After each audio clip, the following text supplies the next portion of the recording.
اس کی رحمتیں کسی ایک لمحے کے لیے بھی تعطل کا شکار نہیں ہے۔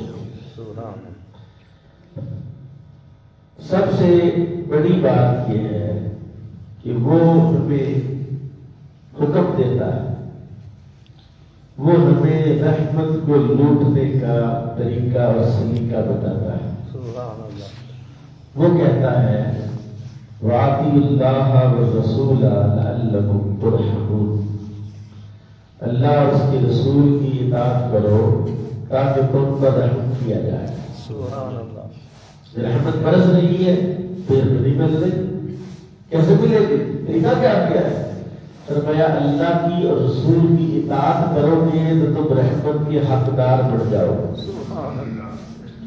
ایک بندہ اپلائی نہیں کرتا، طلب نہیں کرتا، جستجو نہیں رکھتا، خواہش نہیں رکھتا، رحمت کی اسے طلب نہیں ہے، کیسے ملے گی؟ اور پھر رحمت کی کچھ رنگ بھی ہے، وہ میں عرض کرتا ہوں کہ پھر کیسے پتہ چلے گا اس بندے پر اللہ کی رحمت ہے؟ کیسے پتہ چلے گا کہ یہ بندہ صاحب رحمت ہے، اس کے پاس رحمت ہے، یہ رحمت والا ہے؟ بڑا ہی آسان ایڈریس ہے، بڑا ہی آسان پتہ ہے اس بات کا کہ رحمت کس کو ملے گی؟ رحمت اس شخص کو ملے گی جو رحمت للعالمین کے طریقے پر چلے، جس کا طریقہ اور سلیقہ رحمت عالم نور مجسم شفیع معظم کے طریقے کے مطابق ہے، جو کھاتا رسول اللہ کے طریقے کے مطابق ہے، جو پیتا رسول اللہ کے طریقے کے مطابق ہے، جو چلتا رسول اللہ کے طریقے کے مطابق ہے، جو سوتا رسول اللہ کے طریقے کے مطابق ہے، جو بولتا رسول اللہ کے طریقے کے مطابق ہے، وہ صاحب رحمت ہے۔ سبحان اللہ، سبحان اللہ۔ اور اگر یہ سارا کچھ کرنے کے بعد بھی وہ سمجھتا یار میرے کام سیدھے نہیں ہو رہے، اسے پھر اپنا چلنا، اپنا بولنا، اپنا کھانا، اپنا پینا کسی کو چیک کرانا پڑے گا، یار دیکھنا میں صحیح کر رہا ہوں۔ کیا بات! حضرت امام حسن امام حسین علیہ السلام نے دیکھا ہے نا، ایک بندہ وضو کر رہا تھا، بزرگ ہے، سفید داڑھی مبارک ہے، دیکھا وضو صحیح نہیں کر رہا، انہوں نے بزرگوں سے کہا، دونوں شہزادوں نے کہ بزرگوں ذرا دیکھنا ہم کیسے وضو کرتے، ذرا بتانا صحیح طریقہ وضو کا کیا ہے۔ کیا بات! اصلاح کرنی تھی تو کس انداز سے اصلاح کی؟ تو اصلاح تو پھر ایسے ہوتی ہے، سبحان اللہ، اصلاح ایسے تو ایسی ہوتی ہے کہ بڑے سے بڑے بگڑے ہوئے بندے کو بھی آپ کو عزت دیں گے، آپ اس کو سیدھی راہ پر لے آتے ہیں۔ تو پہلے آپ اس کو سلائی کر دیں، آج تم کون ہو، تم کون، تم تو کچھ بھی نہیں ہے۔ کہا نہیں، تو اللہ تعالیٰ کا بندہ ہے، رسول اللہ کو امتی ہے، تجھ سے بڑا کون ہے؟ تو آپ میرے ساتھ بیٹھ، ذرا دیکھ میں کیسے کرتا ہوں، تو مجھے بتا تاکہ میری اصلاح ہو جائے۔ دونوں شہزادوں نے کہا کہ دیکھنا بزرگوں تمہارا وضو ٹھیک ہے؟ کہا وضو کیا، کہا نہیں بچوں تمہارا تو وضو ٹھیک ہے، میرا وضو صحیح نہیں، کہتا میں ایسے کروں۔ تو صاحب رحمت کون ہے؟ جو طریقہ مصطفیٰ صلی اللہ علیہ وسلم کے عین مطابق ہے، صاحب رحمت ہے۔ اب سنیے ذرا قرآن کیا کہتا ہے، فرمایا وَسَارِعُوا إِلَىٰ مَغْفِرَةٍ مِّن رَّبِّكُمْ، وقت تھوڑا ہے، ٹائم بہت قلیل ہے تمہارے پاس، کچھ زیادہ وقت نہیں ہے کہ خیر ابھی تو بڑا وقت پڑا ہوا ہے۔ فرمایا وقت نہیں ہے، وَسَارِعُوا إِلَىٰ مَغْفِرَةٍ مِّن رَّبِّكُمْ، اللہ کی بخشش کی طرف دوڑو، سرعت، جلدی، تیزی، کہ رحمت کے حاصل کرنے کے لیے جلدی کرو تاکہ تم اللہ کی مغفرت کو پالو۔ اور اللہ کی مغفرت کیسے ملے گی؟ کہا ایمان کے ساتھ، اخلاص کے ساتھ، اسلام کے ساتھ، تسلیم کے ساتھ، ماننے کے ساتھ، انکار کے ساتھ رحمت جس نے ماننا ہوتا ہے اور جو مان لیتا ہے پاتا تو وہی ہے، کامیاب منزل پر تو وہی پہنچتا ہے۔ فرمایا بخشش کی طرف دوڑو وہ جنت، اور جنت کی طرف دوڑو۔ ارض السماوات والارض، کون سی جنت؟ فرمایا اس جنت کی چوڑائی آسمانوں اور زمینوں کے برابر ہے۔ سبحان اللہ۔ چوڑائی، آپ کو پتہ ہے چوڑائی اور لمبائی میں فرق ہوتا ہے۔ حضرت عبداللہ بن عباس نے کہا کہ یہ جو اللہ نے فرمایا ارض السماوات والارض، اس کی چوڑائی زمین و آسمان کے برابر ہے، جس کا کیا مطلب ہے؟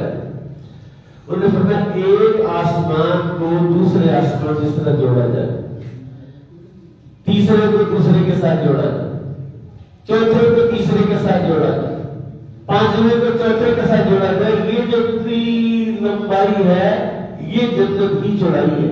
سبحان اللہ۔ یہ جنت کی چوڑائی ہے۔ اور قربان جائیں صاحب آراف جو جنت میں نہیں جائیں گے، دوزخ میں نہیں جائیں گے، بیچ میں رہیں گے نا، آراف والا صاحب آراف، وہ اللہ تعالیٰ کی بارگاہ میں عرض کریں گے مولا جنتیوں کے حساب سے دوزخ میں، دوزخیوں کے حساب سے جنت میں، اب تیری بارگاہ میں التجا کرتے ہیں مولا تھوڑا سا جنت میں نہیں داخل کرنا تو دروازے کے سامنے کرتے دیکھی وہ اللہ اکبر، اللہ اکبر۔ فرمایا اور تو مسلمان کو نہیں، مولا یہاں کر دے تو بس میرے لیے کافی ہے۔ اللہ نے فرشتوں اس کو اجازت دی کہ اس کو ذرا سامنے کر دے۔ پھر عرض کی میرے مالک تو بڑا کریم ہے، بڑا مہربان ہے، چلو جنت میں جو بڑے بڑے مرتبے لوگوں کے تو مہربانی کا معاملہ فرما، چل مرتبہ کوئی نہیں مانگتا، میں جنت کے دروازے کے تھوڑا سا مجھے اندر کر۔ اللہ فرشتوں کو اللہ سے مجھے کہا اور تو نہیں کچھ مانگو، کہا بولا بس اتنا میرے لیے کافی، مجھے اتنا مل جائے تو بہت ہے۔ اور یہ انسان کی فطرت ہے، جتنے کی خواہش رکھتا ہے جب مل جاتا ہے تو پھر آگے دیکھتا ہے۔ صحیح۔ اس کی فطرت ہے مل جائے بس کافی ہے، وہ تھوڑا اور مل جائے تو کافی۔ اللہ نے کہا اور بڑی کچھ مانگا، کہا نہیں، بولا کچھ نہیں مانگا۔ اللہ نے جنت کے دروازے کے اندر کیا، خواہش ہی بولا تھوڑا چلنے پھرنے کا۔ پھر اللہ نے فرمایا فرشتوں میرے اس بندے کو اتنی جنت دے دو جتنی زمین و آسمان کی لمبائی چوڑائی، اور یہ جنتی ادنا ترین جنتی ہے جس میں صرف اندر جانے کی اجازت ہے، اس کو اتنی جنت اللہ تعالیٰ فرمائے جتنی ساتوں آسمان اور ساتوں زمینیں اور جو کچھ اس میں ہے۔ میرے رب نے فرمایا دوڑو وساری الی جنت الارض والسماوات والارض، اس جنت کی طرف دوڑو جس کی چوڑائی زمین و آسمان کے برابر ہے۔ کیا بات۔ اور پھر وہ عدت للمتقین، اللہ نے اس کو تیار ہی متقین کے لیے کیا ہے، کافروں کے لیے نہیں کیا، فاسقوں کے لیے نہیں کیا، بدکاروں کے لیے نہیں کیا، گنہگاروں کے لیے نہیں کیا، اس نے ان کے لیے کیا ہے جو متقین ہے۔ اور اس کائنات میں سب سے زیادہ مال والے، سب سے زیادہ دولت والے، سب سے زیادہ عزت والے، سب سے زیادہ کامیاب متقین ہے، کیونکہ متقین کی جو دولت ہے وہ نظر نہیں آتی، ویزیبل نہیں ہے، دیکھی نہیں جا سکتی۔ کیوں؟ اس لیے کہ متقی ہوتا کون ہے؟ جس کو میرا رب نیکی کی توفیق دیتا۔ سبحان اللہ۔ ابھی آپ حضرات تشریف لے آئے مسجد میں، پہلے آ گئے، بر وقت آ گئے، اللہ نے آپ کو توفیق دی ہے تو آپ تشریف لائے ہیں۔ ہم میں سے کسی شخص کا یہ دعویٰ نہیں ہے کہ دیکھو یار میں کیسے آگے، میں تو آگے تم نہیں آئے، کہا نہیں، اور تجھے اللہ نے توفیق دے دی ہے نا آنے کی، تو مجھے توفیق نہیں دی۔ تو مسجد میں آنے کی، نیکی کرنے کی، تقوی اختیار کرنے کی، اس کی رحمت کو لوٹنے کی کیا کہا تھا؟ 33 سال اللہ سے سچی توبہ مانگی، اللہ سچی توبہ 33 سال کے بعد شیطان نے ڈنگ مارا، اس نے کہا 33 سال ہو گئے، پتہ نہیں تجھے توبہ ملی ہے کہ نہیں ملی؟ شیطان کے ڈنگ سے ذرا متاثر ہو کے پوچھا، سوچا دل میں خیال آیا کہ یار واقعی بات تو صحیح ہے، 33 سال سے مجھے پتہ نہیں سچی توبہ ملی ہے یا کب ملے گی؟ تو میرے رب نے ہاتھ غیبی سے آواز دے کر کہا، میرے بندے میری توفیق سے ہی تو مجھ سے توبہ مانگتا ہے۔ کیا بات ہے، سبحان اللہ۔ اگر میں تجھے توفیق نہ دیتا تو استغفر اللہ کہہ ہی نہ سکتا۔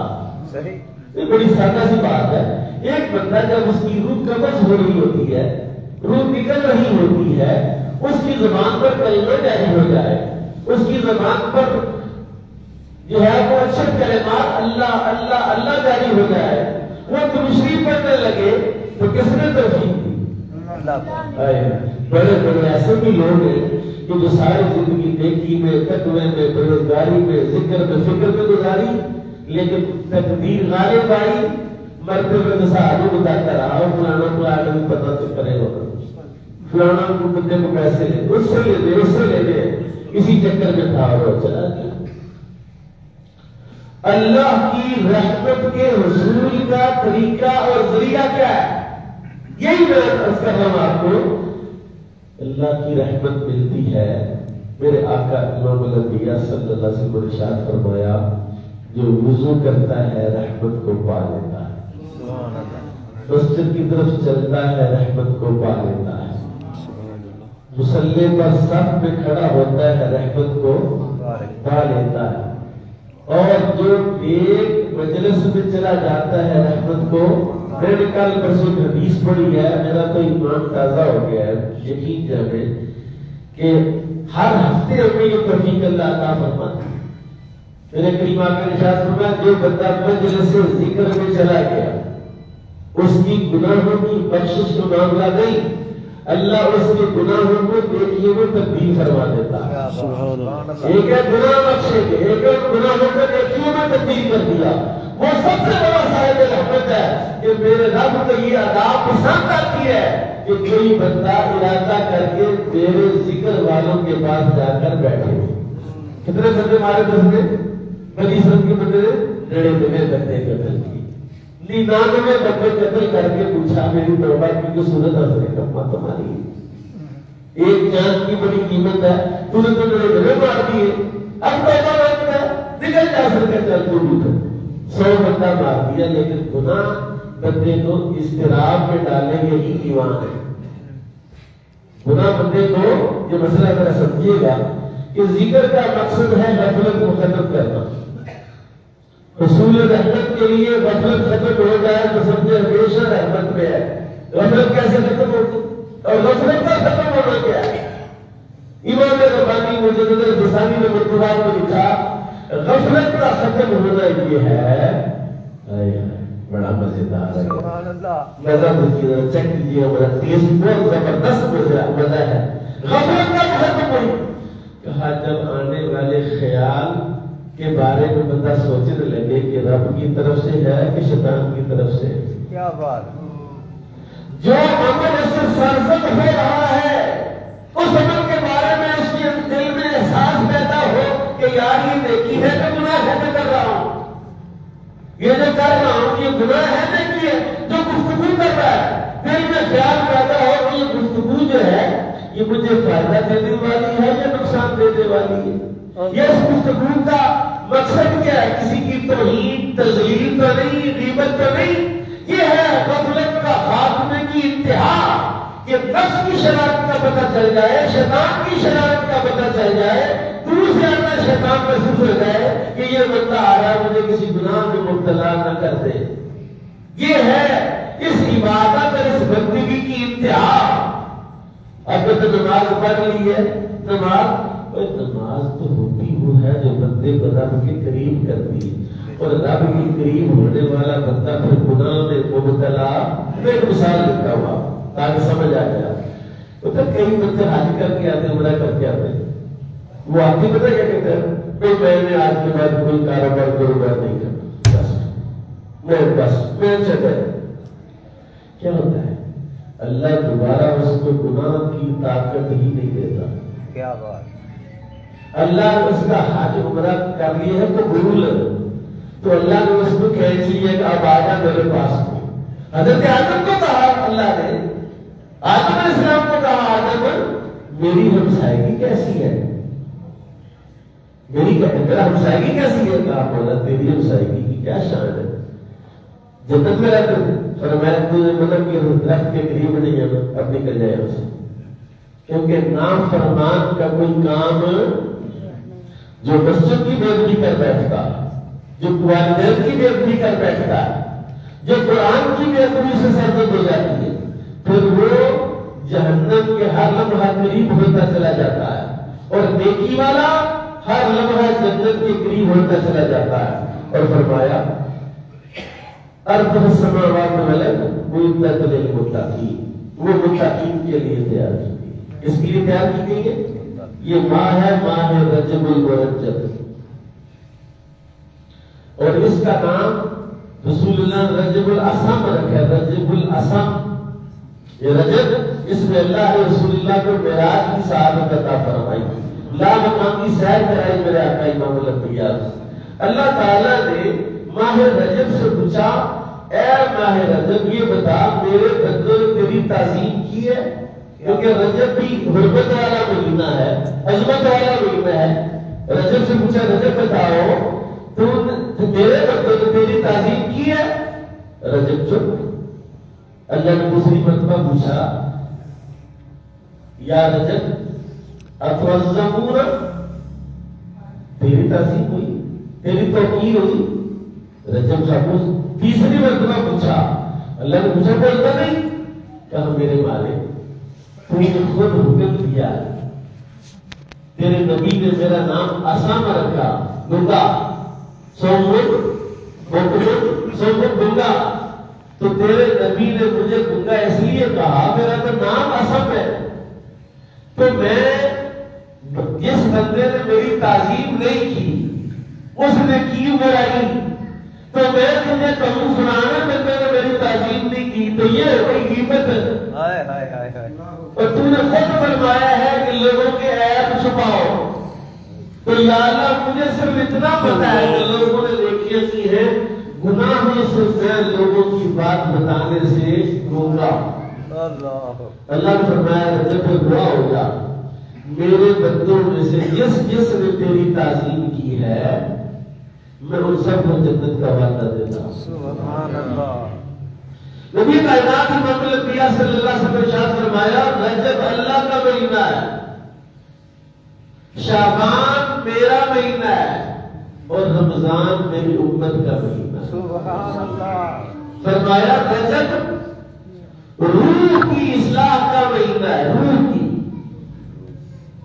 اور شعبان دل کی اصلاح کا مہینہ ہے، اور رمضان جسم کی اصلاح کا مہینہ ہے. سبحان اللہ. یہ رجب المرجب ساری مغفرت کے اس رجب کے مہینے کی راتوں کا قیام اور دنوں کا روزہ. حضرت ابو ہریرہ کہتے ہیں نبی کریم صلی اللہ علیہ وسلم رمضان کے بعد کی رمضان کے علاوہ اگر کسی مہینے میں روزے رکھتے تھے وہ ایک شعبان تھا اور ایک رجب تھا. تو رجب کے مہینے میں اپنے روح کی اصلاح کرنے کا موسم ہے. اگر موسم بہار میں درخت لگائے جائے تو وہ خشک موسم بدل جائے، موسم نہ رہے، جتنا مرضی بیج ڈالو پھر اگاؤ ہوتا. یہ اگاؤ کا مہینہ ہے. سبحان اللہ. یہ وہ مہینہ ہے جس میں میرا رب اپنے مخلوق پر رحمتوں کا نزول کا آغاز کرتا ہے. اور پھر یہ بات ایسی نہیں ہے، زمانے جاہلیت میں بھی خانہ کعبہ شریف جس کا دروازہ پیر والے دن کھلتا تھا یا جمعرات کو کھلتا تھا، ہفتے میں 2 دن خانہ کعبہ کا دروازہ کھلتا. اس زمانے میں خانہ کعبہ کے 2 دروازے ہوتے تھے. ادھر سے داخل ہو سامنے دیوار پہ رکن یمانی کے ساتھ دوسرا دروازہ گزر جائے.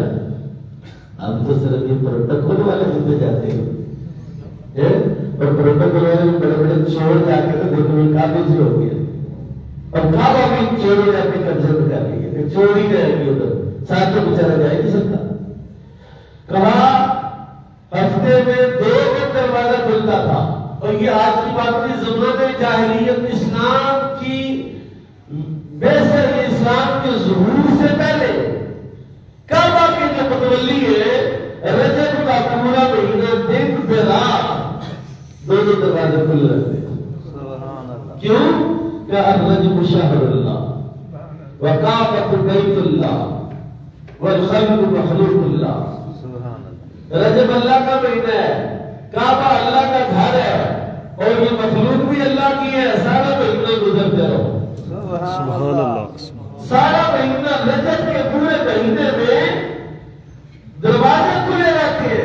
اس کا مطلب ہے کہ یہ رجب جو ہے کوئی نیا مہینہ عظمت والا نہیں. زمانے جاہلیت سے لوگ اس مہینے کی قدر و منقلت کرتے رہے ہیں اور اگر کسی لڑائی جنگ جاری ہے رجب کے مہینے کا چاند نظر آ جاتا تو لڑائی بند کر دے. جنگ تو ختم, خلاص چھٹی, کوئی نہیں لڑتا. کیوں؟ رجب آ گیا. ماہ رجب ہمیں اس بات کا سبق دیتا ہے. نبی کائنات امام الانبیاء صلی اللہ علیہ وسلم ارشاد فرماتے صحابہ کے رسول کریم مکے سے گزرے, قبرستان سے گزرے تو رو رہے تھے اور بہت زیادہ روئے. آپ نے بخشش کی دعا کی اور پوچھا یا رسول اللہ ماجرا کیا ہے؟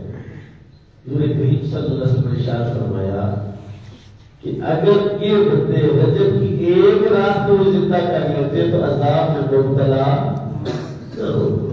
اس لیے اللہ کی رحمتیں اور اس کی برکتیں ہمارا وقت برس رہی ہے. رحمتیں حاصل کرنے کا طریقہ کیا ہے اور اس کا رنگ کیا؟ میں نے بات کی تھی کہ رحمت کا رنگ کیا ہے. صبغۃ اللہ ومن احسن من اللہ صبغہ. اللہ کا رنگ, اللہ کے رنگ سے بہتر کس کا رنگ ہے؟ بندوں کو سفید رنگ پسند ہے, وائٹ کلر کے بندے کو پسند ہے, رنگ صاف ہے نہیں اس کا. تو کالے کدھر جائیں؟ کالے بھی میرے رب کے بندے ہیں, سفید بھی میرے رب کے بندے ہیں. رسول کائنات امام الانبیاء صلی اللہ علیہ وسلم نے فرمایا کالے کو گورے پر, گورے کو کالے پر کوئی فضیلت نہیں. تو یہ رنگ کے باری تعالیٰ کیسے بغات اللہ, میرے اللہ کو بتا تم نے قرآن میں اپنے رنگ کا تذکرہ کیا. میرا رنگ صبغۃ اللہ وما شرم اللہ صبغہ. اللہ کا رنگ, اللہ کے رنگ سے بہتر رنگ کس کا ہے؟ جتنے رنگ رسول اللہ کے ہیں سارے رب کے رنگ. اور میرے آقا امام الانبیاء کا سب سے سونا رنگ یہ ہے کہ حضور خوش اخلاق تھے. حضور بد اخلاق, اس کا مطلب بد خلقی شیطان کا رنگ ہے, توحید کا رنگ ہے, اور خوش اخلاقی اللہ کا رنگ ہے, رسول اللہ کا رنگ ہے. اور علامہ اسماعیل حقیقی نے تو یہ لکھا تفسیر البیان میں کہ جب آپ نماز میں کھڑے ہیں تو یہ اللہ کا رنگ ہے, جب آپ رکوع میں ہیں تو یہ اللہ کا رنگ ہے, جب آپ تقوی میں ہیں تو اللہ کا رنگ ہے, جب رسول اللہ کی سنت میں ہیں تو اللہ کا رنگ ہے. اور پھر یہ رنگ ہے کیسے, اس کی لذت کیسے؟ الا بذکر اللہ تطمئن القلوب. میں ممبر پر بیٹھ کے کہتا ہوں جس کو نیند نہیں نہ آتی, جو پریشان مجھے ٹائم دے, میں اس کو نیند آتی ہی نہیں. میرے بھائی اللہ کا ذکر جو ہے وہ دلوں کو اطمینان دیتا ہے. نماز پڑھے تو مطمئن نہیں ہے بندہ, تلاوت کلام الہی میں مصروف ہو تو اطمینان نہیں. کیا مطلب ہے؟ رسول اللہ سے بہتر کوئی وظیفے جانتا ہے؟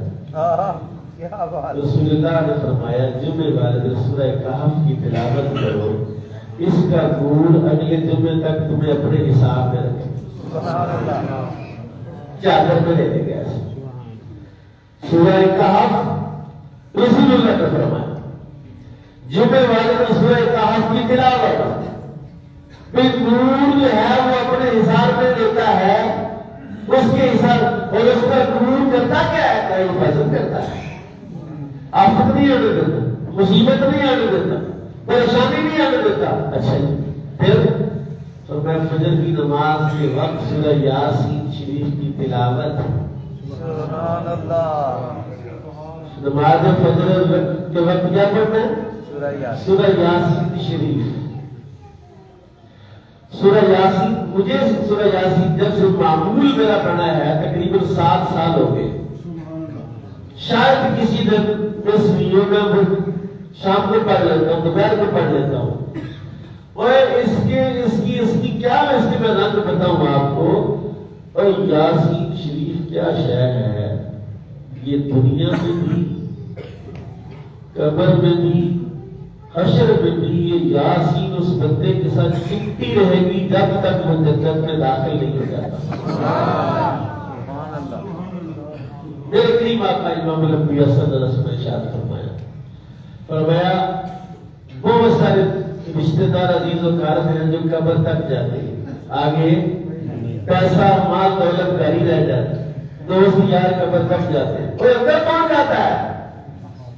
اندر کون جاتا ہے؟ یہی تو لشکر ہے، بادشاہوں کے لشکر تھک جاتے ہیں، دونوں کے لشکر تھکتے، دونوں کے لشکر بھی، دیکھنے کے لشکر بھی کبھی تھکتے۔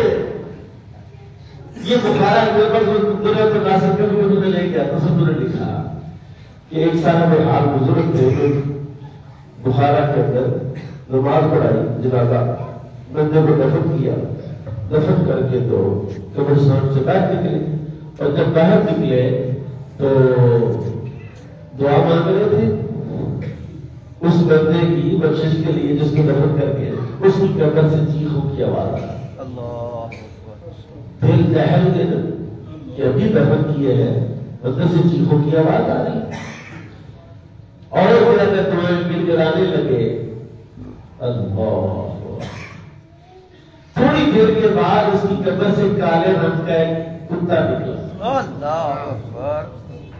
انہوں نے پوچھا کئی حقیشی انتر میرا ناس ہو تو کون ہے؟ اس نے کہا انا عمل المیت، میں میت کا گندا کردار ہوں۔ انہوں نے پوچھا اچھا تو چیخیں تو مار رہا تھا یا مردہ سرگردی چیخیں میں مار رہا تھا؟ کہا کیا ہوا؟ کہا میرے اللہ نے مجھے میت پر مسلط کیا، اور جب میں اس پر مسلط ہونے لگا تو میرے اور مردے کے درمیان سورہ یاسین آ گئی۔ اس نے مجھے پیچھے کیا، میں پھر میرے کہا مجھے اللہ نے بھیجا ہے، اللہ کا حکم ہے، یہ بندہ بد کردار ہے، پیچھے کا۔ جب اس نے مجھے مکہ مارا میری چیخ نکل گئی، میں دوبارہ مسلط پھر مکہ مارا، 3 مرتبہ اس نے مجھے مارا، اس کی وحشت ایسی پڑی کہ میں اس کی قبر سے نکل کے بھاگ گیا ہوں۔ یاسین شریف کو قبر میں بھی نچا چھوڑا۔ کیا بات ہے، سبحان اللہ۔ میرے رب نے جو قرآن اتارا ہے یار، اس کو میرے اللہ نے شفا قرار دیا ہے۔ وَنُنَزِّلُ مِنَ الْقُرْآنِ مَا هُوَ شِفَاءٌ، شفا دوا نہیں کہا، شفا کہا۔ کیوں کہ دوائی کبھی فائدہ دیتی ہے، کبھی وہی دوائی بندہ مارتی، لیکن یہ قرآن ہر حال میں شفا دیتا ہے۔ سبحان اللہ۔ کچھ نہیں آتا، کچھ نہیں آتا تو صبح کی نماز پڑھ کے، ظہر پڑھ کے، عصر پڑھ کے، مغرب پڑھ کے کبھی کھول کے دیکھ لو۔ اور اگر میرا سب توفیق دے، میرا دل کر رہا ہے کہ میں قرآن کریم کا جو ہے نا وہ ترجمہ تفسیر کی کلاس شروع کروں دوبارہ، کہ 2 آیتیں روز پڑھ کے سمجھ لے۔ میں اللہ کی عزت کی قسم کھاتا ہوں، میرے پاس ایک قاری صاحب چند دن کے لیے آئے، وہ انہوں نے گھر بنایا، وہ رہے فجر کی نماز کے وقت وہ بیٹھتے تھے میرے پاس، تو ہم ایک سورت ختم کرتے تھے تفسیر کے ساتھ۔ کس کے ساتھ؟ تفسیر کے ساتھ، یعنی الفاظ خود بخود اپنے معانی بتاتے ہیں، خود بخود۔ یعنی جو قرآن ہے اس کا ظاہری معنی ہے، اس کی عبارت ہے، یہ تو زبان کی لذت ہے، اور اس کا معنی جو ہے وہ روح کی لذت ہے، دل کی لذت ہے، اور اس کا جو نتیجہ ہے، اس کا جو کیا نتیجہ ہے اس کا آپ تلاوت کرتے ہیں۔ وَإِلَىٰ ثَمُودَ أَخَاهُمْ صَالِحًا، یہ آپ نے پڑھا 3-4 لفظ پڑھ وَإِلَىٰ ثَمُودَ أَخَاهُمْ صَالِحًا کہ ثمود کی طرف ان کا بھائی صالح آیا. قرآن کی کلمات اور کس کی ایک لذت ہے یہ میں لفظوں میں تو بیان نہیں کر سکتا کہ صالح علیہ السلام کا جو تصور آتا ہے کہ کس قدر وہ اپنی قوم کے ساتھ خیر خائی کرنے والے تھے. قوم نے کہا تمہیں نکال دیں گے, بستی سے ہی نکال دیں گے. اس نے کہا جو مرضی کرو میں تو تمہارا خیر خائی ہوں. تو قرآن یہ میرے رب کا رنگ ہے. اللہ کا رنگ کون سا ہے؟ یہ قرآن شریف ہے, اس کا کلام ہے, کلم مصطفیٰ پر اترا ہے اور تمہاری تمام بیماری کا علاج یہ قرآن ہے. اور یہ میں نہیں کہہ رہا, کون کہہ رہا ہے؟ رب کا قرآن کہہ رہا ہے. اور یہ رمضان میں آیا کہ 2 مہینے رمضان سے پہلے اس کی تیاری کر لو, نیت کر لو, اس کی سرسرائی کر لو, اس کی اصلاح کر لو. ایک رکوع, ایک آیت, 2 آیتیں, 2 سورتیں کسی قاری کو سنا لو, اسے سیکھ لو اس کا صحیح تلفظ اور پھر اس کے رنگ چیک کرو رنگ. اور اس کے رنگ کیا ہے؟ میرا آقا نے ارشاد فرمایا کہ سورہ ملک جو روزانہ ارشاد کی بات پڑھ کے سوتا ہے عذاب قبر سے محفوظ رہتا ہے. اور جو حضور کے الفاظ ہیں وہ کیا ہیں؟ اور اس کی 30 آیتیں سورہ ملک کی. اگر عذاب آئے سر کی طرف سے تو یہ 30 آیتیں سر کی طرف آ کے اس کی حفاظت کرے. سبحان اللہ. اگر عذاب آئے دائیں طرف سے تو یہ 30 آیتیں دائیں طرف آتی. اگر عذاب آئے بائیں طرف تو یہ 30 آیتیں بائیں طرف آتی. اگر عذاب آئے پاؤں کی طرف سے تو یہ 30 آیات پاؤں کی طرف آتی ہے. یہاں تک کہ یہ اللہ تعالیٰ سے جھلکتی ہے کہ یا اللہ یہ میری تلاوت کرتا تھا, اگر اس کو عذاب دینا تو مجھے اپنے قرآن سے نکال دے. اور میرا رب سورت کو تو نہیں نکالے گا, عذاب کو روک دے گا. اللہ ہمیں قرآن کی محبت سے